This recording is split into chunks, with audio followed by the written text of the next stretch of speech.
ئازان و خۆشویستان ئەمڕۆتان شاد و ئەم کاتتان باش. من شەماڵ عەلی مجاریشتر لەگەڵ هاوڕێم ڕەحمان حسێنزادە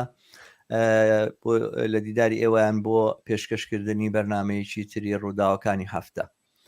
ئەم بەرنمەیەمان تایبەتە وەک ئەبینن سەبارەت بە یەکی ئایار چی ڕوویدا لە ئاستی دنیا وە کەمێک لێکدانەوەی لایەنە جۆر بە جۆرەکانی ئاکسیۆن و ناڕەزاییە جیهانیەکان وە بە تایبەتی تیشێکی زیاتر خینە سەر دۆخی ئێران و ئەو دۆخە تایبەتێکی هەیەی ئەو ناڕەزایانی لەوێ ڕوویدا. ئەم کاتر باش هاوڕە ڕەحمان وێدەوارم ڕۆژێکی باشت ببێتە ئێستا. زۆر سپاس دەکەم. زۆر سڵام هەیە بۆ بینەران و بیسەران. هیوادارم تۆش و بینەر و بیسەرمان ڕۆژی باشتان نابێتە پرسەر. فەرمون. هەربشی دیارە بینەرانی خۆشەویست بیرم ناچی ئاگادارتان بکەمەوە کە کەناڵی هیوا خوازیارە لێتان کە سەبسکرایبی بکەن لەسەر یوتیوب و لینکی بەرنمەکانی لە ڕێگەی سوشیال میدیای خۆتانەوە بڵاو بکەنەوە و هەروە ئەوەش بڵێم ئەم بەرنمەیە تۆمار کراوە، لایف نییە، بەڵام ڕاستەوخۆ وەکو ڕۆژانی تر سەعات 9 شەو بە کاتی کوردستان ڕۆژی پێنجشەمە بڵاوەکرێتەوە. ئەمڕۆ دیارە 4 2023. هاوڕە ڕەحمان قسەیەک سەبارەت بە مەراسیمەکانی یەکی ئایار یاخود خۆپیشاندانە پڕخلۆشەکانی یەکی ئایار لەسەر تاسەری دنیاە بکەین. ئەم یەکی ئایرە تایبەتمەندێتی و خصوصێتەوەی پێوە دیار بوو کە دنیا دەرگیری قەیرانێکی گەورەیە لە زۆر شێر خۆپیشاندانەکان مۆچێکی زۆر ڕادیکاڵانەی بەخۆوەگرت. من بیسەری قسە و باسێکی یاخود وتاری یەکێک لە ڕابەرانی کارگەری بەریتانیا بووم کە ڕابەری کارگەرانی پێما بێ شۆفێری شەمەندەفەر و بڵین میترۆکانی ناوشاری لەندەن بوو. لەو وتارە کورتەیە یەک ڕادیکالیزمی زۆر بەرجەستە و زۆر ئاشکرا مەوجی ئەدا. قسە و باسی سەبارەت بەوە کرد کە دۆخی ئەمڕۆی دنیا چۆنەوە چۆن ئەم یەکی ئایرەوە خەباتی کارگر هەر بە تەنها بۆ ئەو دەستکەوتە ڕۆژانەی و کاتیانی ئەمڕۆ نییە، بەڵکو بۆ ئایندەیەکی باشترەوە بۆ دنیایکی عادیلانەتر و دنیایکی باشترە بۆ سەرجەم ئینسان.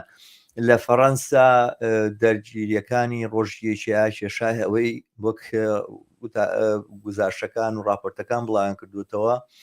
دەیان پۆلیس یا بە دەقیقی نووسراوە 108 پۆلیس لە ئەنجامی ئەم پێکدادانەیە برینار بوون. لە زۆر شوێنی تری دنیا خۆپیشاندانی زۆر فراوانی کارگەری ئەنجام درا. دیارە لە ناوچەکەی خۆشمانە هەروە کە دەواتە دێینە سەری ئێران و عێراقیش کەمێک باسەکەین. بەڵام ئەوەی کە بینرا ئەوە بوو جارێکی تلێکی ئایارات چینی کارگەر لەسەر تاسەری دنیاە بەڕیزی ئەترازانی خۆی هاتە مەدان و نایشی گەورەی وت بە هەموو ئەو نابەرابەری و ستەم و بێمافیەی کە بەسەر بەشی هەرە زۆری کۆمەلگاکانە داسەپێنراوە. ئێوە ئینتیباتان چی بوو؟ چۆنتان بینی ئەو پێشاتانەی کە ڕوویدا لە ئایارە؟ پێما بێ خۆشت لێرە لە خۆپیشاندانی فراوانی شاری ستۆکۆڵما بەشداریت بوو، ئاڵایەکی سوورەوە وێنەکەتم بینی زۆر جوانیش بوو، دەست خۆش بێت. هەر ئەو جۆرەی ئێوە ئیشارەتان پێکرد لە ئاستی جەهانیا هەر بەڕاستی ئەم ساڵەکە ڕۆژی یەکی ئایار گەرمگوڕیەکی زۆر زیاتر لە ساڵانی پێشووی بوو. ڕادیکالیزمێکی کاریگەری زۆر بەرجەستەتر خۆی نیشاندا. ئەگەر وەک فاکت تەمەشا بکەین، منە ئامارەی کە لەبەر دەستا بوو مقدارێک ئشارە پێ بکەم. مەسەلەن فەڕەنسا و شارەکانی، یعنی کرێکاران لە فەڕەنسا و لە شارەکانی جۆراوجۆری و بە تایبەت لە پاریس، بەڵام بەڕاستی سەرتۆپی بەحاڵ بەرپاکردنی یەکی ئایاری شکۆداری ئەم ساڵ بوون. تەبان بێدەلیلیش نەبوو، خۆمانەزانینەوە لە 2-3 مانگی ڕابردووە کرێکارانی فەڕەنسا لە مانگرتنەکانی گەورە و لە تەزاهوراتە گەورەکان و لە خەباتی بێوێنەیە بوون و هەر ئەوە بە نەزەرم ڕادیکالیزمە لەو 2-3 مانگەیە لە کرێکارانی فەڕەنسەوە دانرا نەکرد بۆ ناوخۆی فەڕەنسا بۆ گەشت جەهان و بەتایبەت وڵاتانی ئەوروپایی تەسیری بوو. مەسەلەن خودی ڕۆژنامەی لیبراسیۆن کێکی لە ڕۆژنامە گەورەکانی فەڕەنسەیە باسی کردووە توێتی ڕادەی بەشداربووانی ئەم ساڵ لە ڕۆژی کرێکارە 10 بەرابەری ساڵانی ڕابردووە جملە ساڵی ڕابردوو بووە لە خودی فەڕەنسا نزیک بە 1 ملیۆن کەسیان تەخمین لێداوەکە حزوری بووە. بە دوایدا ئەگەر من هەر فقط عنوان بڵێم تورکیا و ئیستانبول زۆر گەورە بووە، لە یونان، لە ئاڵمان، لە ئیتالیا، لە شارەکانی جۆراوجۆری تازە لەوێنە، لە ئیسپانیا، لە بولغارستان، لە برزیل، لە پاکستان، فیلیپین، ئینگلیستان، رووسیا، ئالبانی، شیلی، بانگلادش، سریلانکا کە هەر منواخم بۆ خۆم نمونەهایەکمدا زۆر بێوێنە بوو، لە مەقدونیا، لە ئەکوادۆر، لە ئەندونزی، لە بلژیک، لە کۆسۆڤۆ، لە ئارژانتین، لە کورەی باشوور، لە ژاپۆن و لە زۆر جێگای دیکە تازە بەشە لە وڵاتانی وەکو ئەفریقای جەنوبیوانە من حەدیقل نەمدی لە وڵاتانی ئەفریقایی یا لە وڵاتانی بەحاڵ ئەمریکای لاتینوانە من تەردیدم نییە گردبوونەوەی گەورە و ڕێپێوان بووە. مەسەن لەم ئابعادەدا لە هەمووی بە ڕێپێوانی زۆر گەورە، بە مارشی زۆر گەورە، بە ئاڵای کرێکاری و سوور و بەحاڵ حتا هێماکانی کۆمونیستی وەکو ئەکسی مارکس و لنین و هەموو ئەوانە بە نەزەرم بەم جۆرە بەرپا کراوە و لە زۆرێک لەوانە میتینگ بووە، ینی قسە و باز بووە، سوخانڕانی بووە، وەک نمونەیە کە تۆ هی ئینگلیس باسەکەی. لە شوێنەکانی دیکەش هەر بەم شکڵە بووە. دەرنەچە ئەگە وەکو بە پانتایی بڵێ هەر زۆر ئاستێکی گەورە لە جەهانە بەرپاکرا لە عینە حاڵا، بەڵام ناوەڕۆکی ڕادیکالەکەی زۆر سەرنجڕاکێشترە. ئەویش بەڕاستی ئەگەڕێتەوە بۆ و دەلیلە واقعیە، یعنی مەزومە یەکەم خاڵی ئەم ڕادیکالیزمە دژایەتی گەورەیە لەگەڵ کاپیتالیزم، دژایەتی گەورەیە لەگەڵ سەرمایەداری و بێزاری و نفرەتێکە کە لە دەرونی چینی کرێکاری جیهانیە بەرابەر بە کارکردی سەرمایەداری کە حتا هاتۆتە پێشێ هەر ئەوەی پێڵێن چەوسانەوە، ئەوەی پێڵێن داسەپاندنی بەژمێنەتی، هێنانە خوارەی حەق دەستەکان، هێنانە خوارەی ئیمکاناتە کۆمەڵایەتیەکانی کە حتا دەیەکانی پێشوو ساڵەکانی پێشوو بۆ چینی کرێکاری هەرم وڵاتی ئوروپایی بووە و خەریکن زەوتەکرێ بەم جۆرەیە. یعنی هەرچی هاتووە ئەو شتێک کە پێڵێن بەرحاڵ کێشەی قوڵی بینی بەرەی سەرمایەدار و بەرەی چینی کرێکار قوڵ و قوڵترە بێتەوە، بەرعکسی ئەو وعدانەی کە نەزمی سەرمایەداری لە قەدیم و داوێ و هەرچی پەرە بگرێ و هەرچی گەشە بزێنێ و تەکنۆلۆژیەکەی دێنێ و ئیمکانات و ڕەفاهیات بۆ جامعە زیاترەکات دروست بەرعکسە. یعنی ساڵ بە ساڵ ئینسانی کرێکار تازە لە وڵاتانی ئوروپایی کە لە نەتیجەی خەباتی سەدان ساڵیان دەستکەوتێکیان بە دەستکەوتووە ئەڵەن ئەم ساڵی پێشومان باشتر بووە لەم ساڵەمە قسەیەکی واقعیە کە ئەیکەن. ئەمە نیشاندەری بەحاڵ سرشتی چەوسێنەر و بەحاڵ بێبەشکردنی کرێکار و ئینسان لە مافە سەرەتایەکانی خۆیەتی لەلایەن نەزمی سەرمایەداریەوە بە وجود دێدەی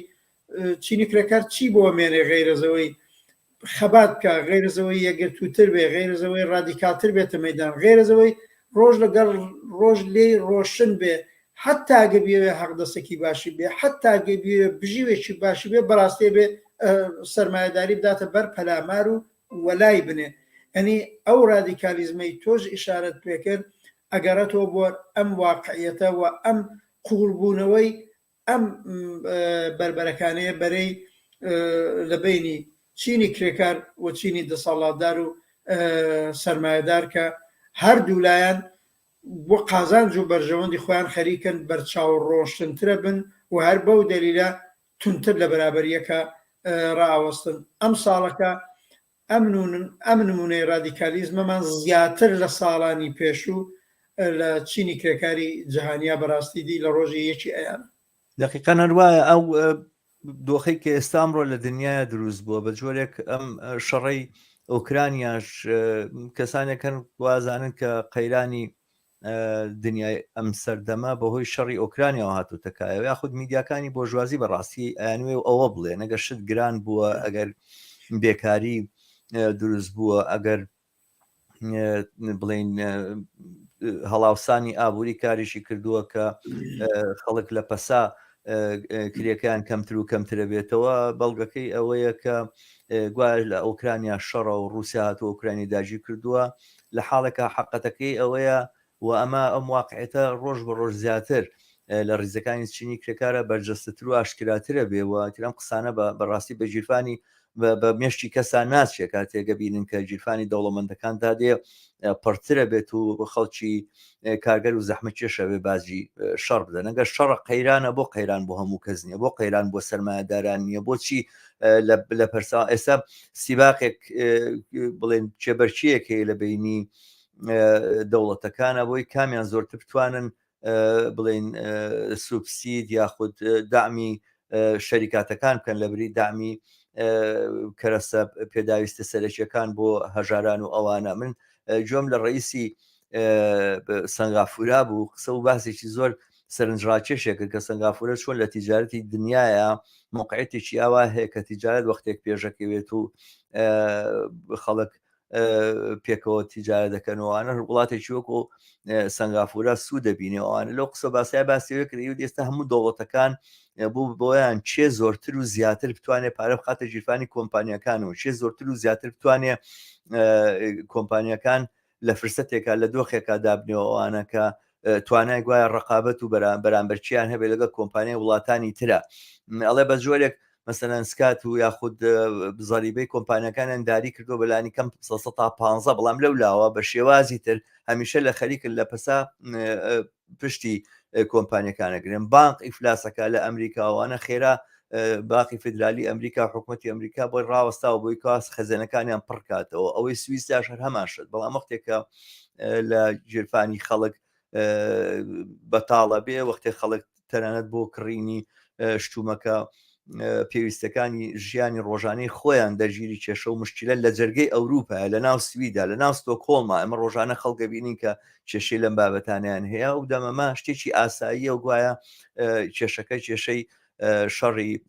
رووسایە لە بەرامبەر ئۆکرانیا یاخودە و دۆخەیەکە لە ئۆکرانیا پێک هاتووە یەکیژی تر لە شتەکانی ژەوەیە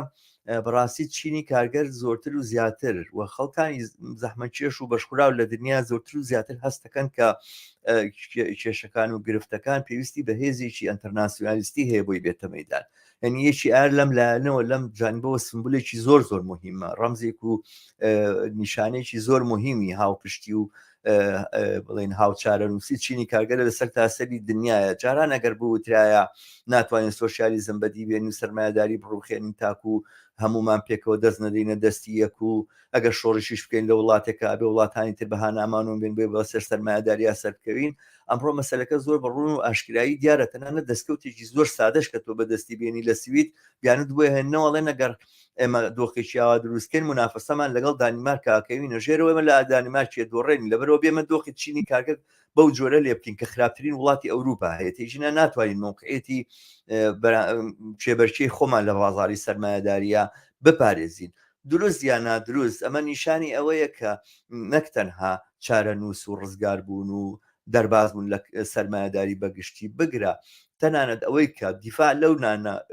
کەمەنانەش پێکە لەسەر سفرەکەت ماوە پێویستی بە هاوپشتی نێونەتەوەی هەیە کێشەی مەسەلەن بیئە کێشەی ئەو ژینگە کە ئەمڕۆ کێشەیەکی زۆر گەورەیە دنیای بەدەسەوە ئەناڵێنەوە هەمیشە لە پەسا بە بەردەوامی هوشدار دوای هوشدار ئینزار دوای ئینزار زانایانی ئەم بوارە ئەیدەن کە ئێمە ئەوە نەمان نەماوەکە لە دەست دەرچی ئەم قەیرانی ژینگەیە ئەگەرم قەیرانی ژینگەیە بەڕاستی هاوکاری نێونەتەوەیی نەبێ هاوکاری ئەنتەرناسیۆنالیستی نەبێ لە نێوان ئەوانەی کە ژینگەیەکی باشتر و ئایندەیەکی باشتریان بۆ بەشەروێ ناتوانین بەرەنگاری ئەمە ببیتەوە کۆتایی هێنان بە شەڕەکان دروست ینی لانی کەم پاراستنی دۆخێکی دوور لە شەڕ و دوور لە کوشتار بۆ بەشەرەکانی دنیا هەمووی پێویستی بە هاوکاری و هاوپشتی نێونەتەوەی هەیە و ئەمە ڕووجار لە دوای جار ساڵ لە دوای ساڵ زۆرتر و زیاتر بەرجەستا بێ بۆ زۆرترین بەشی چینی کارگەر هەر بۆیە یەشی ئایار وەکو ڕەمزی ئەم هاتنە مەیدانەی ئەنتەرناسیۆنی چینی کارگەر ئەهمیەتی زیاتر پیاکەوە ئێمە ئەم بەڕاستی ئەم ڕەنگە سوورەی ئایارمان ئەم جارە زۆر بە شەوقتر بینی و ئەم لایەنە ڕادیکاڵی ئایارمان زۆر بەرجەستەتر بینی بەڕاستی دقەن وایە تۆ زۆر بە زۆر لایەن ئیشارەت کرد کە بۆتە هۆی ئەوەی کە ئەم ساڵەکە و لە ڕۆژی ئەیارە چینی کراکار لە ئاستی جەهانی ئەم هاتنە مەیدانێکی گەرم و گۆرتر بەخۆیەوە بینە با من لەسەر چەند خاڵ منیش تەکیزکەم یەکەمەوەی ئەو تەبلیغاتە و پرۆپاگەنداکەن کە ئەم ئەوزاعە کە بەرەو نالەباری زیاتر چووە ئەجملە لە ئوروپادا لە گریانیە خۆی نیشانەدا لەوەی گاز و هەموو ئەوانە یا غاز بەهەرحاڵ بە وڵاتانی ئوروپا ناگا لە نەتیجەی شەڕی ئۆکراین و رووسیا قسەکەوەیە شەڕەکە لەکوێوە هاتووە شەڕی ئۆکراین و رووسیا بە کام مەبەست دەست پێ کردووە لەلایەن کێوە دەست پێ کردووە لە دوو تەرەفشەوە نە یەک تەرەف عاقبەت سەرمایەداری عەزەمەت تەڵەبی رووسی ئەوەی ئێمە پێڵی ناسیۆنالیزمی عەزەمەت تەڵەبی رووسی کە ئیدۆلۆژی و سیاسەتی حاکم لە کرێملین و لە دەوڵەتی رووسیا احتیاجی بەو شەڕە بووە هەر بۆیەکانە دیارە چینی کرێکاری ئەو کۆمەڵگایشی کردوتە ئامرازی بەڕەو پێشچوونی شەڕەکەی لەوەی لە کەرتی بەرهەمهێنانیەوە کە لە ئەسلحە و تەجهیزات و ئیمکانات و هەموو شتێکی لە خدمەت شەرابێ بەرعەکسەکەشی عاقبەت ناسیۆنالیزمی حاکم و تێکەڵک هەتا لەگەڵ گرایشی فاشیستیە کە هەیە لە ئۆکراینیش احتیاجی بەو شەڕە بووە بەتایبەت ئەو بە پاڵپشتی وڵاتانی ڕۆژاوایی ئەی هەیەت حاکمەی ئەمریکا چۆن بۆ دنیای توجیب کە بێ ناتۆ ڕاگرن ئەبێ شەڕێکی وا وجودی بێت تا عاقبەت سی وڵاتی ناتۆ تازە فنلاندیشی پێ زیاد بکەن و بڵێن ئەبێ بمێنێ بۆ زۆر لایەنی دیکە هەیە کە من نامێ وێڵان واردی بم هەموو شەڕەکان ئەینان ئەو بۆچوونەکە ئێمە مارکسیستەکان هەماناڵێن عاقبەت نەتەنیا چەوسانەوە نەتەنیا مەحرومیەت نەتەنیا فەقیری نەتەنیا هەژاری شەڕیش نەتیجەی کارکردی هەرم دەسەڵاتدارانە لە تووری تاریخە شەڕەکان دەسەڵاتداران کردوێنە خۆ خەڵکی بێدەسەڵات شەڕی دەست پێ نەکردووە و بەڕاستی لە بینی خەڵکی عادی ئۆکراین و رووسیادا دلیلێک نییە شەڕ وجودی بێ لە بینی کرێکارانی ئەو دوو بەشەدا دلیلێک نییە شەڕ وجودی بێ بەغێرە زەوەی قازانج و بەرژەوەندی دەسەڵاتدارانی ئێستا کاپیتالیست هەم لە رووسیا هەم لە ئۆکراین هەم لە غەرب لە ڕۆژاوە احتیاجی بۆ کردوەکەوە لە زۆر جاری دیکە و لە مناسبەتی ددا لەو بابەتەوە قسەمان کردووە دەنچە شەڕەکە هەر لە پێناو قازانج و بەرژەوەندی سەرمایەداریە بە هەموو ئاڵۆزیەکانی خۆیانەوە کە هەیەە خۆ هەر شەڕی ئۆکراین و رووسیا نییە کەم جێگای دیکە ئان شەڕی لێ هەیە هەر لە ڕۆژهەڵاتی ناوەڕاست لە شوێنەکانی دیگەوە لە سوودان ئەڵان ماوەیەکە شەڕ دەستی پێکردووە لەلایەن کام تاقم و گروپەکانن ئایا خەڵکی کرێکار و هەژاری نێو سوودان شەڕی دەست پێکردووە هەموو ئەمانەش بۆ خۆی ینی شەڕ نەتیجەی کارکردی هەرم نەزمی کاپیتالیستی وە شتێکە هەموو کەس ئەیزانێ بەڵام لە ئەینە حاڵە ژێر نێوی ئەم شەڕانەدا شەڕێکی گەورەتر ئەشارنەوە کە اتفاقاً ڕۆژی ئەیار ئەوە نیشانەدا هەموو ساڵە ئەوژەوەیە شەڕێکی بەردەوامی چینایەتی بینی کرێکار و سەرمایەدار وجودی هەیە لە هەر وڵاتێ لە ئاستی دنیا لە ئاستی لە دەیەکە کە سەرمایەداری تیا حاکم بێ تا شارێک تا وڵاتێکی چکۆلە یا گەورە تا وڵاتە زلهێزەکانی وەکو چین و رووسیا و ئەمریکا و خودی ئوروپا مادام ئەم نەزمی سەرمایەداریە هەیە ئەبینیەوە لە شوێنی کار ئەوان چشایەتە شوێنی ژیانەکانیش بەحاڵ ئەم شەڕە چینایەتی هەیە شەڕی واقعی ئەم یا ئەوەی پیاڵن ئەڵان دنیای چەند قوتبی نا دنیایکی دوو قوتبی واقعی هەیە قوتبی سەرمایەدار و قوتبی کرێکارە و ڕۆژ لەگەڵ ڕۆژ سەرمایەداری بە کارکردی خۆی اتفاقاً قەڵەشتی بینی ئەم دوو قوتبی زیاتر کردووە شەڕی واقعی کێشەی واقعی کێشەی چینایەتیە کە اتفاقاً ئەم شەڕانە پەردا کێشە بەسەریا لە تووری تاریخیشە وایان کردووە لە ڕۆژی یەکی ئەیارە لە هەموو ڕۆژ زیاتر ئەم دوو قوتبە ئەم دوو بەرە ئەم دوو بەرەی شەڕی چینایەتی خۆیان نیشانەدەن بەڕاستی من لە مناسبەتی دیکەشا باسم کردووە ئەم دنیایی کە هەموو وەکو یەک دنیای بینین تەنیا لە یەک ڕۆژە هەموو کەسەی بینە دوو دنیاە ئەو دنیاکن کە کرێکاران و خەڵکی بەژمەینەت و ئەوانەی ئەلان خۆیان بە هاوچارە نووسی چینی کرێکار دەزانن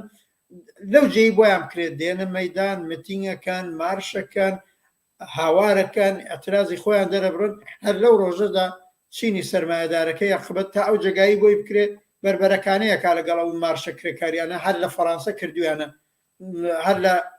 ئیستانبولی تورکیا کردویانە هەر لە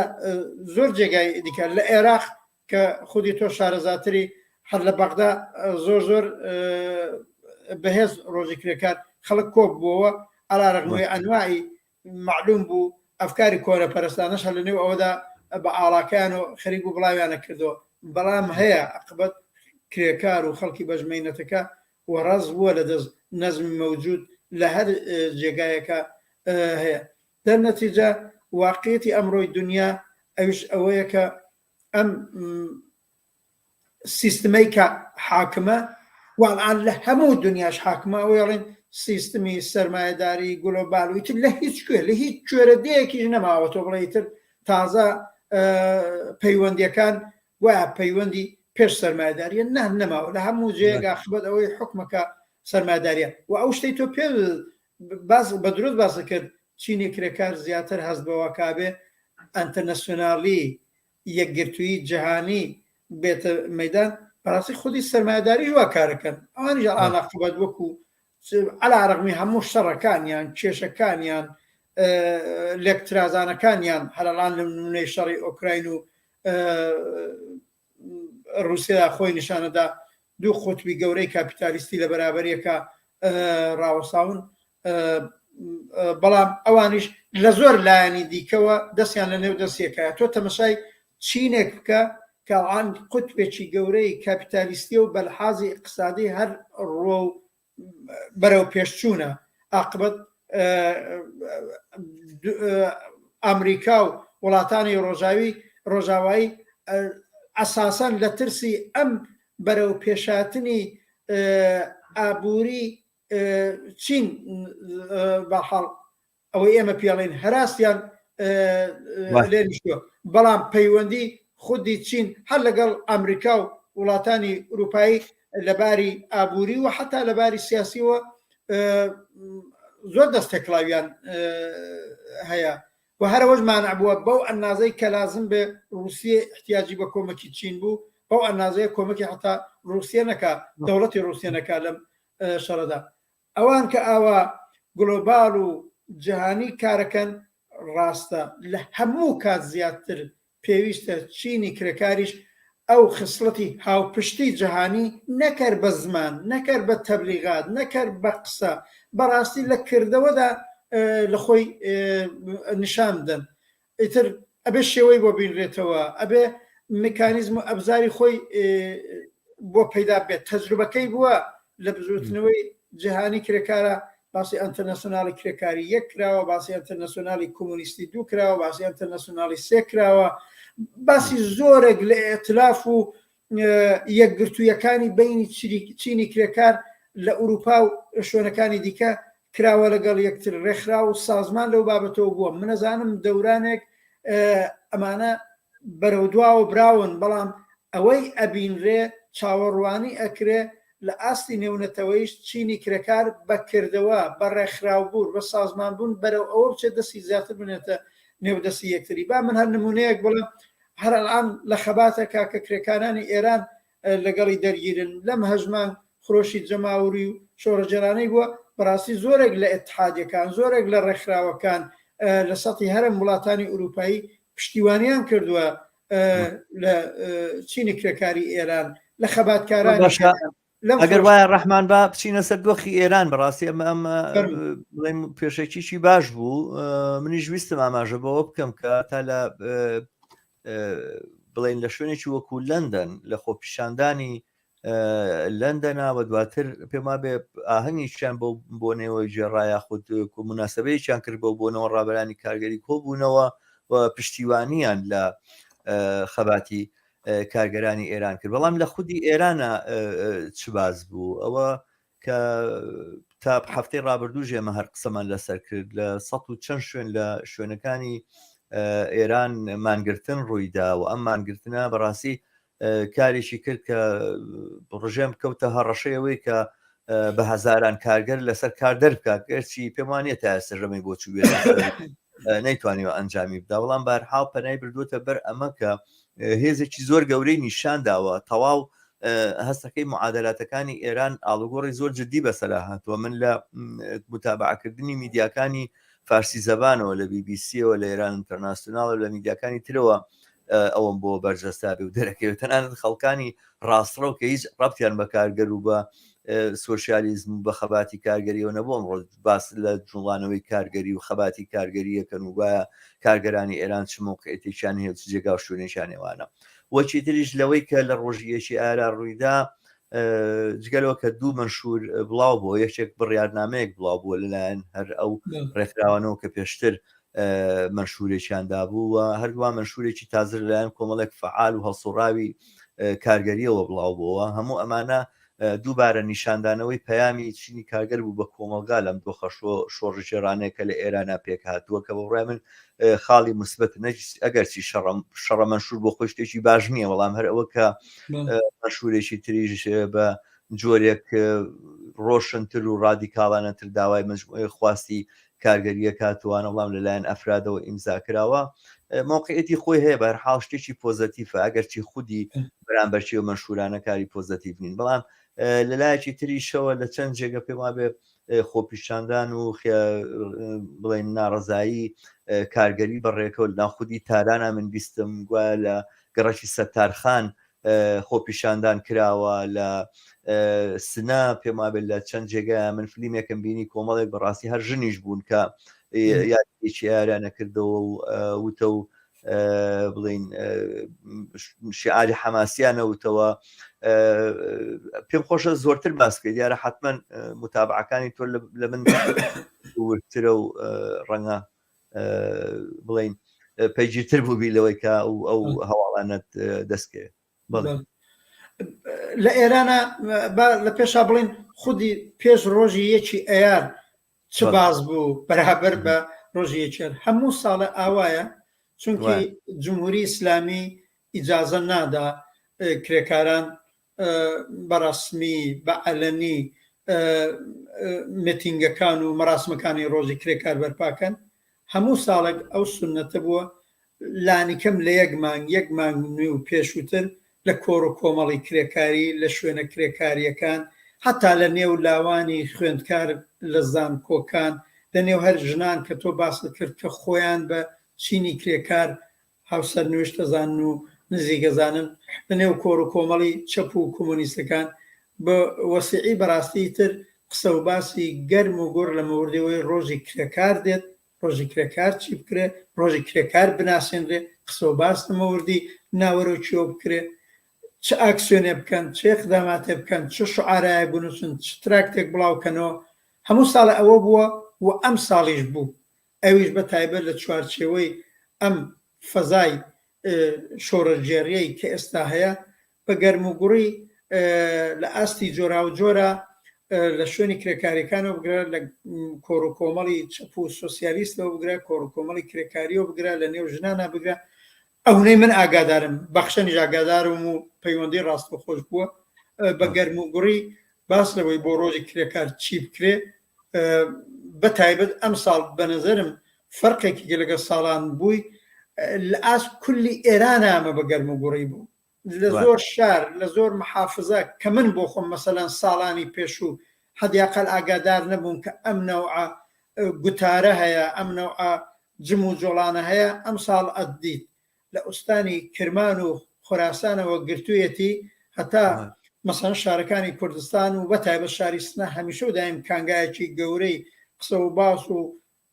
ئەقدامکردن بۆ ڕۆژی کرێکار بووە تا تاران کە هەمیشە و دایم مرکز بووە. شارەکانی شمال بە سابقەیەکی چەپبوون و چەپگەرایی کە ینی باکووری ئێران وەکو مازەندەراون و ڕەشت و ئەوانە بووە. ئەمساڵ زۆر شاری تر زۆر شوێنی تریش بەحاڵ بە گەرم و گوڕی ئەو باسانە بووە. ئەوە بۆ خۆی بەشێک لە ناساندنی ڕۆژی کرێکار بە جەماوەرێکی زیاتر بە خەڵکێکی زیاتر تەسیری بووە. هەر پێشەوەی بچین بە دووسێ ڕۆژ پێشتر ئەبینی ئەوەی پێڵن شعار نووسین بووە، ئەبینی تراک بڵاوکردنەوە بووە و هەرەوەی تۆ باس کرد بە 2 ڕۆژ یا 3 ڕۆژ پێش ڕۆژی جەهانی کرێکار هەم وابزانم بە 2 ڕۆژ بوو بڕیارنامەیەکی 15 نەهاد و ڕێکخراو بڵاو بووە کە لە عینە حاڵە ئەو منشوری لانی کەمی بیزڕێکخراوی پێشویان دووبارە کردەوە بە پلاتفۆرمی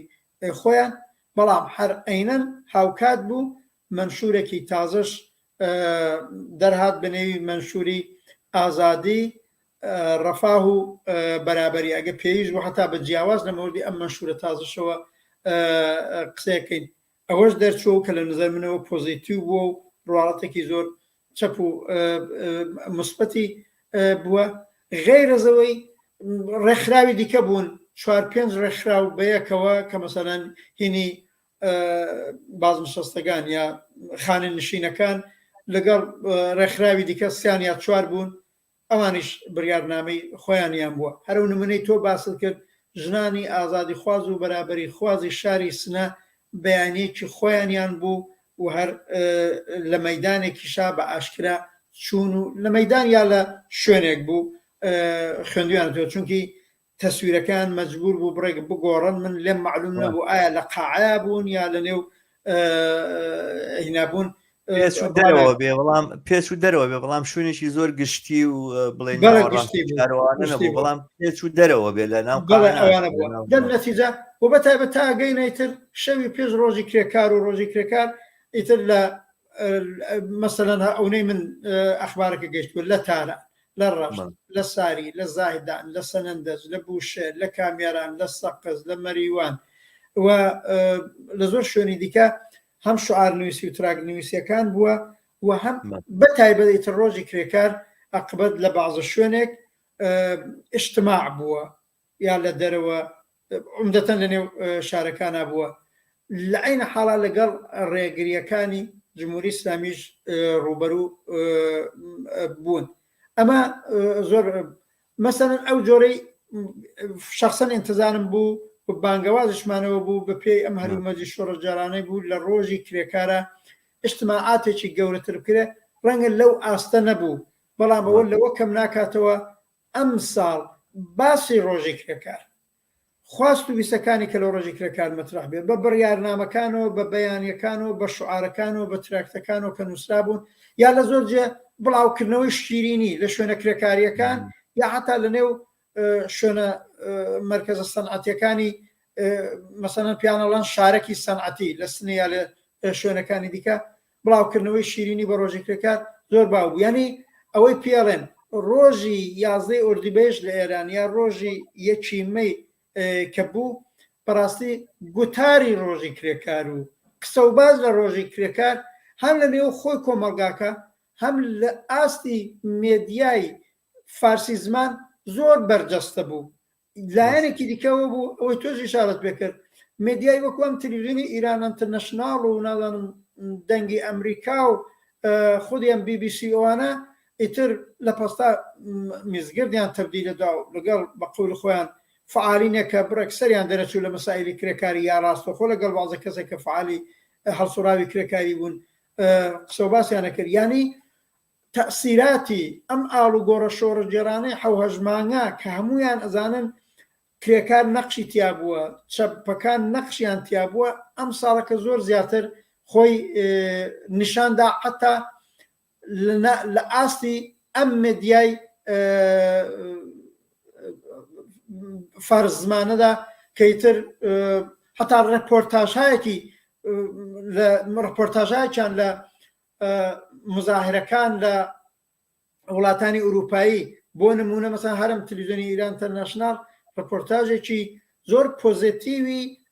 ڕێپێوانی شاری لەندەن و بەتایبەت مقابلەیەکی لەگەڵ هاوڕە سەعیدی ئارمان کرد زۆر بە سەمپاتیەوە یحساس دەکرێت و کابرایە کە ئێمە ئیناسین بخۆیەکی لە ژۆرنالیستە ڕاستڕەوەکانی ڕاستی نێو ئیران ئینتەرنەشناڵە ئەو ڕۆژە زیادی بوو بە کاریگەری ئەنی بە حاڵە قبەت لە قازانج و بەرژەوەندی کرێکار قسەیە کرد و ئەیوە دەما قبەت چەپەکان و کۆمونیستەکان نەخشیان زۆر تیابوو یعنی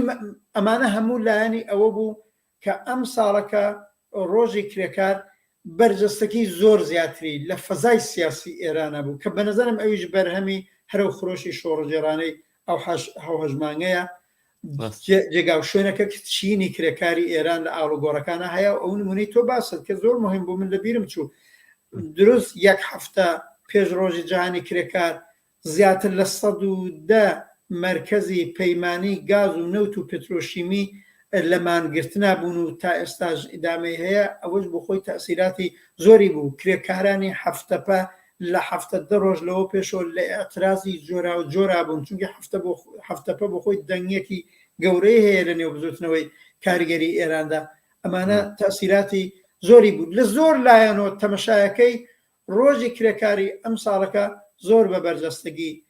دیار بوو ئەوە لە شرایطێکایە کە ئەوەم لە بیت چوو بڵێم ڕۆژەکانی پێش ینی بە 2 ڕۆژ پێش مەسەڵەن ڕۆژی کاریگەر لە بازێ لە شارەکان و ئەجم لە شاری سنە دەیان هەڵسوراوی کرێکاری و ئیجتیماعی و ئەوە بازداشت کران بان کران هەڕەشیان لێکران نەکرد لەوێت لە تارانە و کارەکرا بوو لە شوێنەکانی دیکە ئەو کارەکرا بوو هەمووشان هەڕەشەکان ئەوە بوو کابێ تاهۆد بدەن و لە ڕۆژی کرێکارە شرکت نەکەن و وەشمان لەبیر نەچێت ڕاستە خۆشە جەماوەری هەژمانگە بۆ زۆر دەستکەوتی بووە بەڵام زیاتر لە 20,000 کەس گیراوە خراونەتە زیندان لەلایەن جمهوری ئیسلامی ئەم 20,000 کەسەی گیراون ئەگەر داینین 1000 کەسی 2000 کەسی خەڵکانێک بوو بێتن زۆر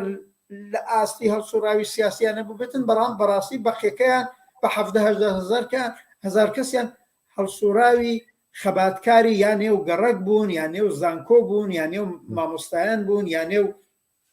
ژنان بوون و بەتایبەتی شوێنە کرێکارەکانیان بوون مەسەلەن تۆ ڕێکخراوی شورای سنفی معلمان کە ئەڵئان جەماوەریترین ڕێکخراوێکی بە دەرەجەیەک ڕادیکاڵە وجودی هەیە هەموو کەسە ئەسڵیەکانی ئەڵان لە زیندان هەموو کەس تازە گیرا وتەبێژەکان پێمان بە پێش محەممەدی حەبیبی بەڵێ درست یەک هەفتە پێش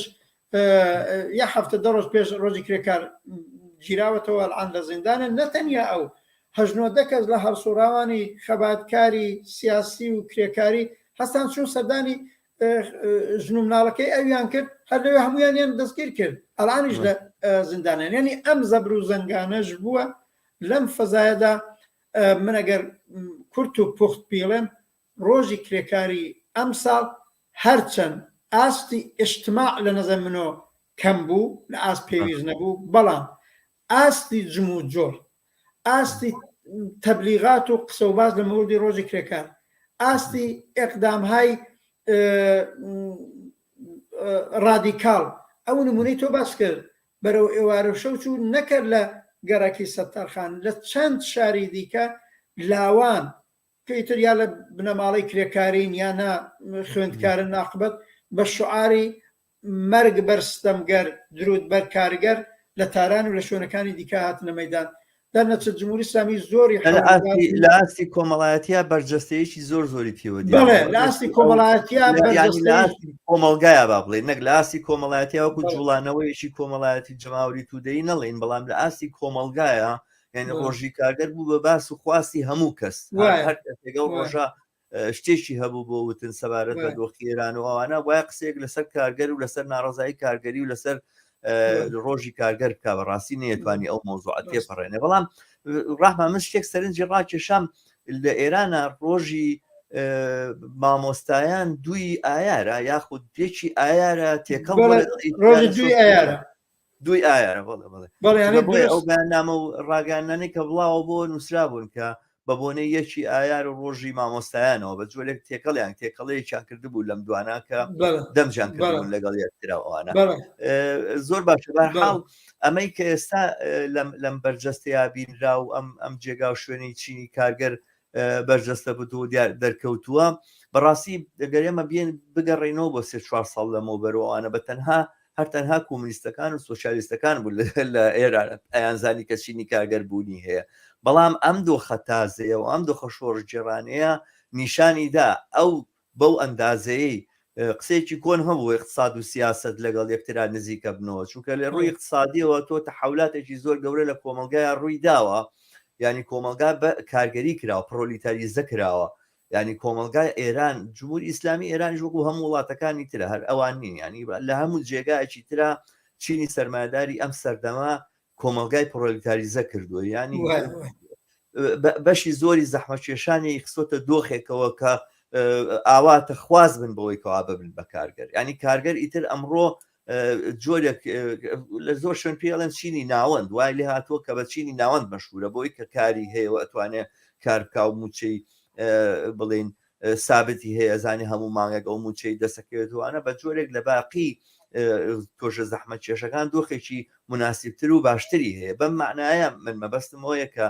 سەرمایه‌داری دنیا بەشی زۆری کۆمەلگاکانی پرۆلیتەریزە کردووە ینی خەڵک چیتر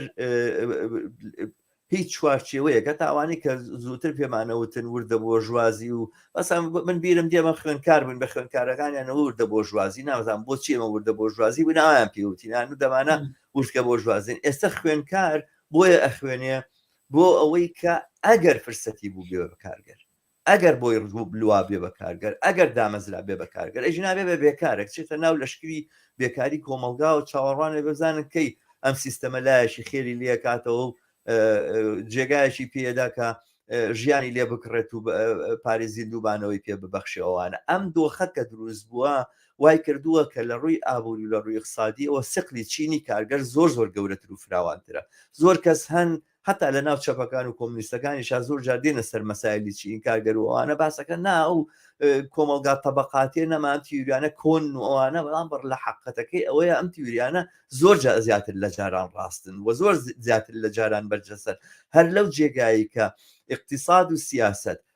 بربەستەکەی نێوانیان دیوارەکەی نێوانیان کەمێک ئەشتێت و کە لە بەرێژی تێەکەوێ ڕێک و ڕازەبینی اینجا ئەمجارە قورسایی چینی کارگەر چۆنە ینی من وازانم لە ناو شۆڕشی ساڵی 1950 تا ئەو ڕۆژانەی ئەخیر نەهات چینی مەسەن کارگەرانی نەوت کە مانگرتنیشان ئەنجام ندا ئەوانە زۆر کەس باسی وجودی چینی کارگەری لەناو ئەو شۆشە بە ڕسمی ناناسی تا ئەو ڕۆژانەی ئەخیریش بەڕاستی ئەو دەرکەوتنی نەبوو بەڵام ئەمڕۆ ئەبینین هەر لە یەکەمین هەنگاوەکانی ئەم جوڵانەوە شۆڕژێڕانێ چینی کارگەر بە سوقلێکی زۆر گەورەوە ئامادەیەوە ئەتوانێت خۆی کا بە مۆزوعی تەنانە دەوانەشی کە حەز ناکەن باسی کرد تەنانە دەوانشی کە پێیان خۆشە بڵێن چینی کارگەر بوونی نییەوە ئیتر ئەوە کە گوم کۆمەلگایە سەرمایه‌داری و چینی ئەسلیتیایە چینی کارگەرە کەس ناتوانێت ئینکاری ئەمە بکە مەگەر کەسانێکە ئیتر هەر لە خەیاڵاتی خۆیان ناچین ئەمە ئەو حقایقانەیە کە بەڕاستی لە ڕۆژێکی وەکو یەکی ئاریشە بەرجەستا بێتەوە سەرڕای ئەوەی تۆ نابینی ئەو دەرکەوتنە توودەی و جەماوەریەی کە پێویست بوو یەکی ئایر هەیبێت بەڵام خودی سقلی ڕۆژەکە خودی جێگا شوێنی ڕۆژەکە لە لای هەموو کەس بەرجەستێ ئەو قسە زۆر ڕاستە بەڕاستی منیش ئەمیش ئاماژەی پێ بکەم ئەوی ژەوەیە لە ئاست دنیاشە تەماشای بکەی وەهۆ تایبەت لە ئێرانە کە ئێمای بینین ئەوی ژەوەیە ئەوەی ئەڵێ خودی سەرمایه‌داری کارێکی کردووە بەرەی کرێکاری بەهێزتر کردووە ئەنی زیاتری کردووە ئەزانی چۆنە تەماشا هەر ئەڵم مامۆستایان لە ئێران بەڕاستی دەمە ساڵهای ئێمە پیانەڵی نەمانە جزئی ئوردوی کاریگەرانن جزئی ئوردوی کارن بەحاڵ واقعا هاوچارە نووسن و واش کەوتووە عاقبەت ڕۆژی لە ئێرانە پێڵەن 11 ئوردوبێژ ڕۆژی کرێکارە کە بێتە یەکی مەی ڕۆژی 12 ئوردوبێژیش ڕۆژی مامۆستایە جمهوری ئیسلامی لێرە هۆقەبازیەکی کردووە ئەوی ژەوەیە ئەم ڕۆژی مامۆستایە ئەگەڕێتەوە بۆ 1340 ئێرانە کاتە 62 ساڵ لەوە پێش 62 ساڵەوە پێش لە دەورەی ڕژیمی هەرم سەڵتەنەت و شادا تەقە کراوە لە مامۆستایانی خەباتکار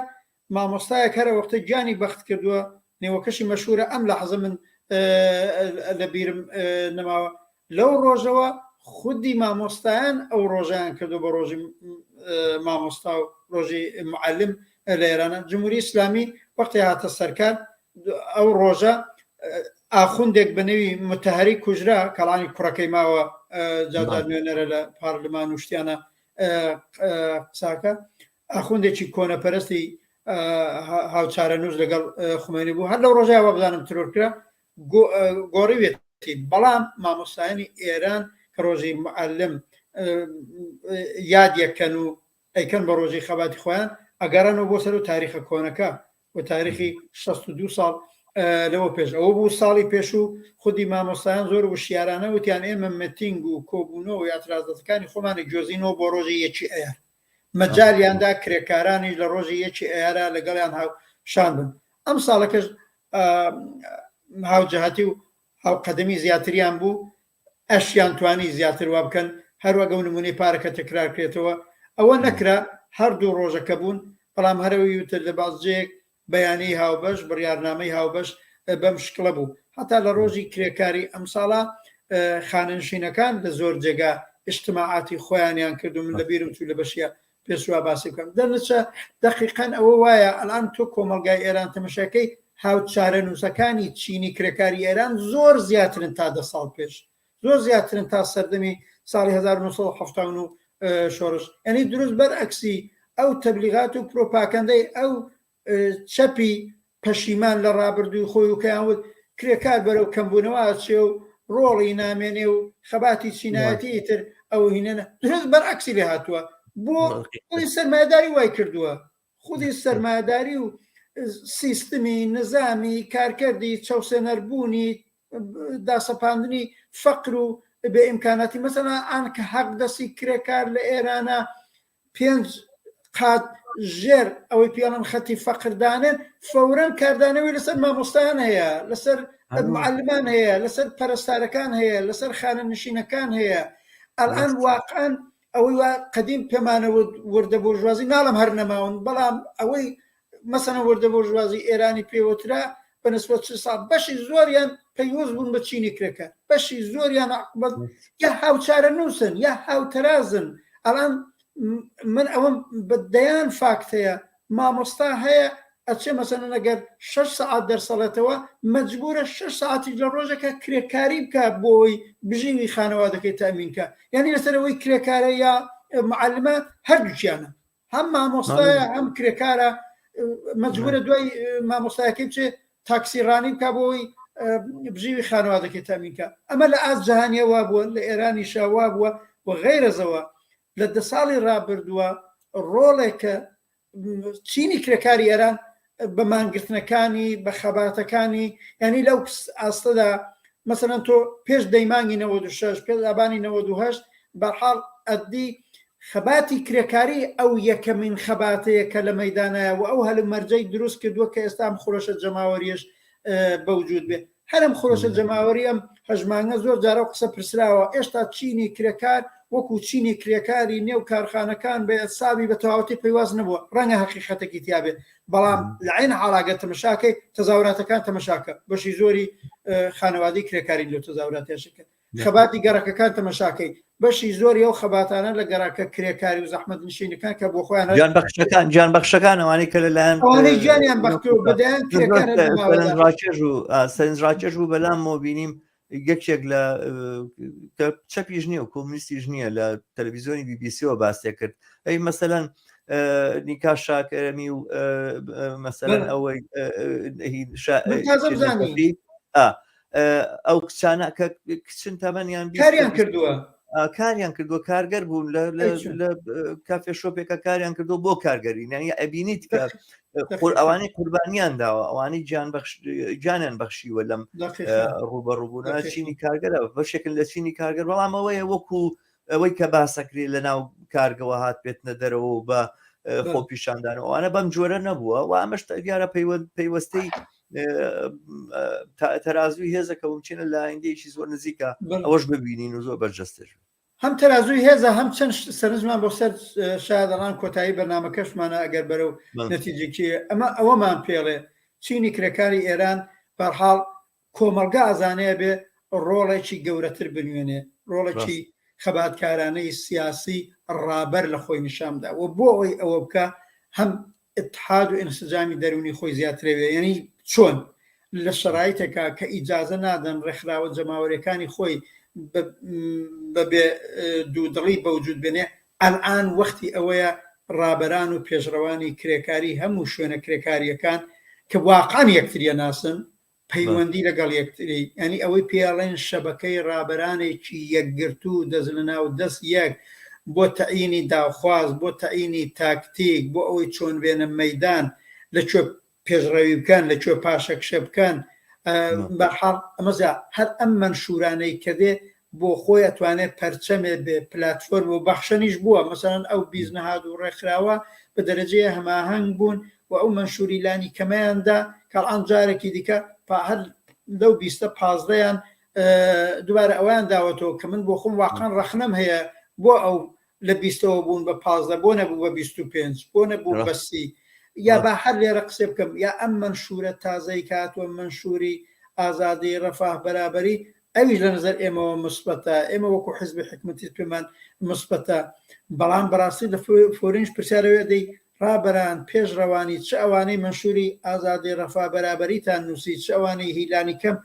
بۆ ئەو نەحەول نەدراوە یەک منشورە بن، چونکی بەڕاستی لە ناوەڕۆکە تەفاوەتێکی زۆریان لەگەڵ یەکتری نییە. ئەمەی دواتر هاتووە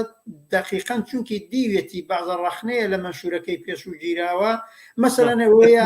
هەپی دژی کاپیتالیستی زیاتر بێ زیاتریان کردوێتە سشیان خۆش بێت، یا تاکیدێکی زیاتر لەگەڵ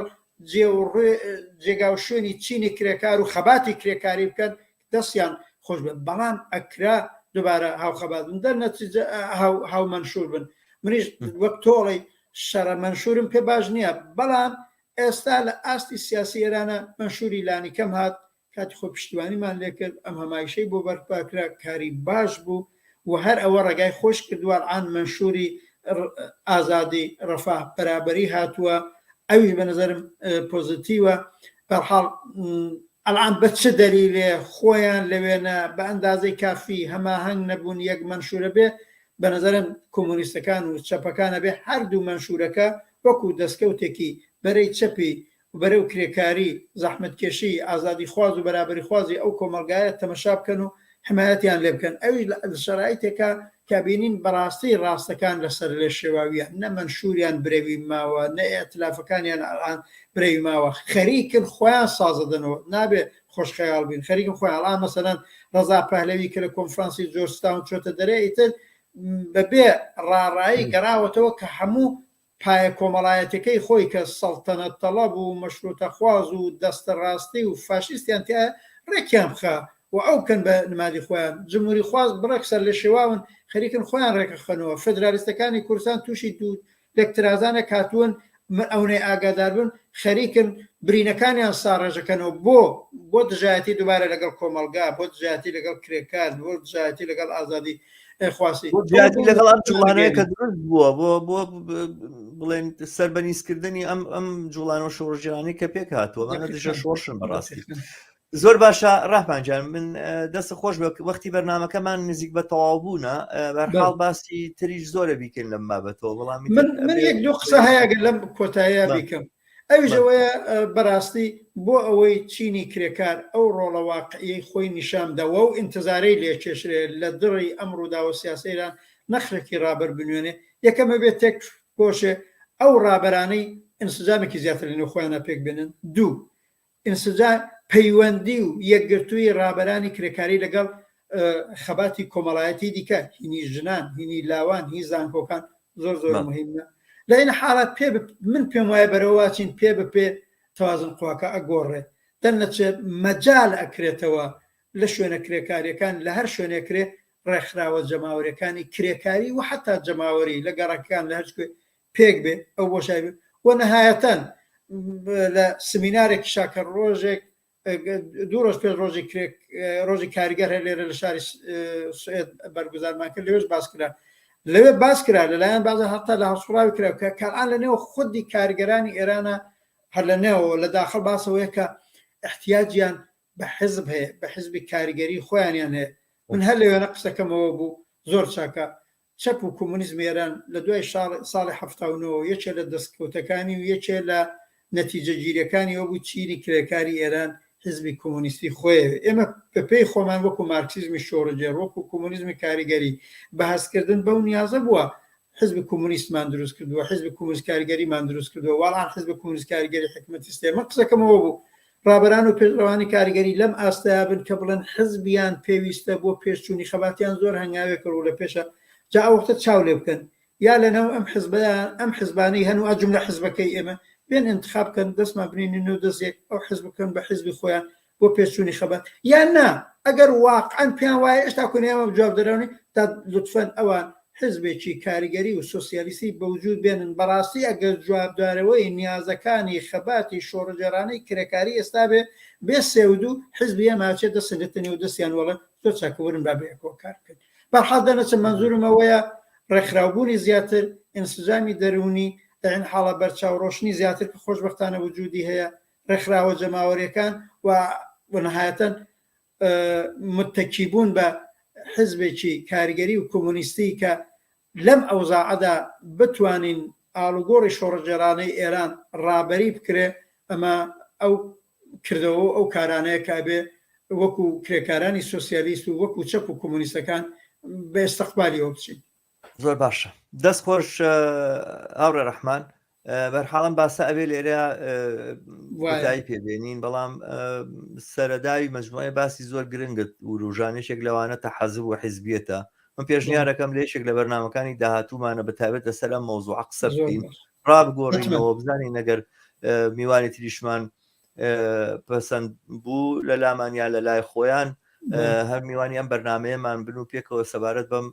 پرۆسی تەحەزوبە قسە بکەن چکە مەسەلەیەکە ئەیهێنێ قسەی زۆرتر و ورتری لەسەر بکرێت دەسەکان خۆش بێ ماندوو نەبی دووبارە سپاس بۆ تۆش و بۆ بینەر و بیسەرمان گویان لەمان بوو هەربژین زۆر چاکە بەم جۆرە بینانی خۆشەویست دێنە کۆتایی بەرنامەی ئەم جارەشمان تا بەرنمەیەکی تر و دیدارێکی تر سەبارەت بە ڕووداوەکانی هەفتە من و هاوڕێم ڕەحمان حسێنزادە پێتان شادەبین بە شادی و کامەرانی تانەسپێری هەر بژین